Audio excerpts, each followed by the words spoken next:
more. Yan ang sigaw ng mga netizen sa TV Patrol para sa idol nilang si Jenica Garcia. Aba, hindi lang pangmalakasan sa acting si Jenica. Na pinagkaguluhan talaga ang role sa Dirty Linen, pati sa Fractured, dahil pang news anchor din ang kanyang husay.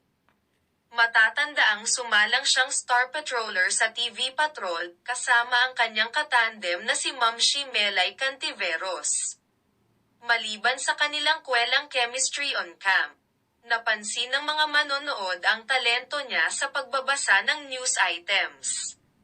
Sabi nga nila, pang-professional ang datingan ng aktres at no wonder pwede siyang sumabak soon sa pagiging isang broadcast journalist, mula sa timbre ng kanyang boses hanggang sa formal na posture sa kamera.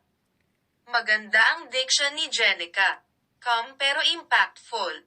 Puri ng isang netizen. Dagdag ng isa pang manonood. Galing ni Jenica. Bagay pala sa kanya maging broadcaster, buo yung tone of voice and very clear ng diction.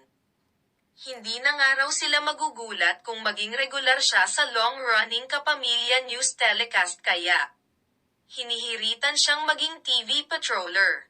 Marami rin ang nagsabi na bakit hindi siya isalang soon bilang isa sa host ng Pinoy Big Brother. Maganda nga raw pamalit si Jenica kay Tony Gonzaga. Parang nagho-host sa PBB si Jenica. Ang galing niyang mag-deliver ng lines, at ang ganda ng tono ng boses niya, sabi pa ng mga netizen. Oh diba, hindi lang sa aktingan palaban si Jenica, pati rin sa reporting at hosting. Ano naman kaya say ni Jenica sa comments na ito mula sa kanyang fans at kapamilya netizens?